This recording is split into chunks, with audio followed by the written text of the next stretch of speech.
की जय। जिस ज्योतिर्लिंग के दर्शन के लिए आप लोग पधारे हैं, ये राम से 14 पीढ़ी पूर्व मानधाता राजा हुए हैं। शिव पुराण में उल्लेख है, जिन्होंने मां से नहीं पिता से जन्म लिया था। उनकी तपस्या से ये शिवलिंग प्रकट व स्थापित लिंग नहीं है। जिस प्रकार आरती करते हैं हम अक्षर के मध्य, ओम अक्षर के मध्य, यह तीनों एका, जय शिव ओंकारा। एक शिवलिंग में ब्रह्मा विष्णु महेश निराकार धरती से प्रकट हुए हैं। इसलिए अखंड दीप जो जल रहा पड़ा प्राचीन समय से, एक ही दीपक में 3 बातियां लगातार जल रही है, ब्रह्मा विष्णु महेश की। इस पहाड़ी के ऊपर 7 किलोमीटर का परिक्रमा मार्ग है, वो भी ओम आकृति में है। जो पर्वत पे हम प्रभु के दर्शनों के लिए खड़े हैं, ये पर्वत स्वयं शिवलिंग की आकृति में है। चारों तरफ नर्मदा मैया जलहरी बनकर बह रही है। पूरे 12 ज्योतिर्लिंगों में शयन आरती होती है, लेकिन बाबा का विश्राम ओंकारेश्वर ज्योतिर्लिंग में है, तो उनके शयन के लिए झूला पलना चौपड़ पासे बिछाए जाते हैं। बाबा यहाँ विश्राम करके 3 बजे रात उठ करके महाकालेश्वर जाएंगे, वहाँ स्नान करेंगे। इसलिए वहाँ का भस्म आरती प्रसिद्ध है, यहाँ का शयन आरती प्रसिद्ध है। शिव पुराण में भी कथा आती है, महिला 16 सोमवार व्रत करती है, उसमें भी कथा आती है। क्या कथा आती है? प्रतिदिन भोलेनाथ आते हैं, माँ के साथ विश्राम करके सुबह ब्रह्म मुहूर्त में उठकर चले जाते हैं। एक दिन जब भोले बाबा माँ के साथ पधारते हैं, तो माँ पुजारी से पूछती, पुजारी हमें विश्राम के लिए जा रहे, चौपड़ पासे में किनका जीत होगा? पुजारी बोलते कि आज ही भोले बाबा जीतेंगे। ऐसा बोलकर पुजारी घर चले जाते हैं। भोले बाबा माँ विश्राम के लिए चले जाते हैं। सुबह ब्रह्म मुहूर्त में जैसे ही भोले बाबा माँ बाहर निकलते हैं, पुजारी द्वार पर रहते हैं। तो माँ पुजारी से पूछती, पुजारी कल मैंने आपसे पूछा था, हम विश्राम के लिए जा रहे हैं, ये चौपड़ पासे में किनकी जीत होगी? आपने कहा भोले बाबा जीतेंगे। भोले बाबा नहीं, मैं जीती हूँ। माँ ऐसा बोल करके उनको श्राप दे के चली जाती है। उनके तुरंत पश्चात अप्सराएं शिवलिंग पे जल चढ़ाने आती हैं। अप्सराएं पुजारी से पूछती, पुजारी अस्वस्थ क्यों हो गए? आप तो ठीक थे। फिर पुजारी बताते हैं, प्रतिदिन भोले बाबा माँ के साथ विश्राम करके चले जाते थे। कल भोले बाबा माँ के साथ पधारे, माँ ने मुझसे पूछ लिया, पुजारी हम विश्राम के लिए जा रहे, चौपड़ पासे में किनकी जीत होगी? मैंने कहा भोले बाबा जीतेंगे। भोले बाबा नहीं, माँ जीत गई, माँ मुझे श्राप दे के चली गई। अप्सराएं बोलती, चिंता न करो, हम अंदर जाकर शिवलिंग की पूजा करके आते, फिर इसका उपाय बताएंगे।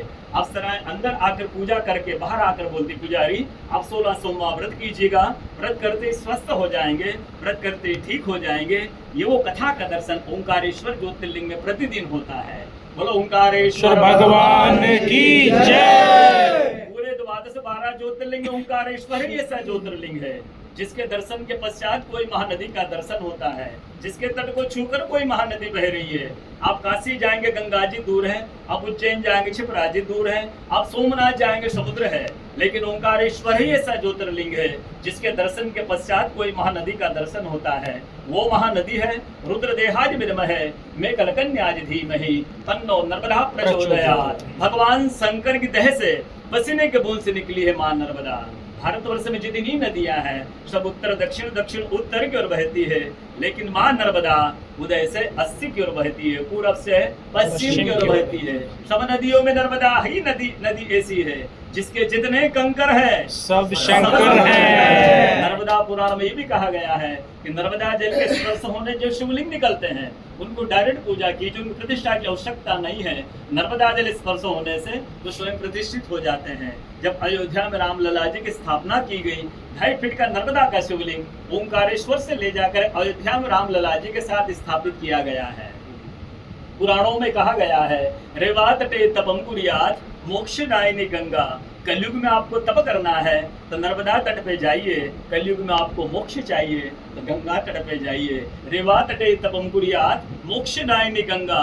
तपस्वी संत का अनुभव बताता हूँ, नर्मदा किनारे जो हजारों वर्ष तक मां नर्मदा का तप किया उन्होंने, वो देखते सुबह से 3 से 4 बजे ब्रह्म मुहूर्त में एक कोई माई आती है, सुबह 3 से 4 बजे स्नान करके लौट जाती है। संतों की जिज्ञासा हुआ कि मैं इस माई को बरसों से देख रहा हूँ, माई नर्मदा स्नान करके लौट जाती है।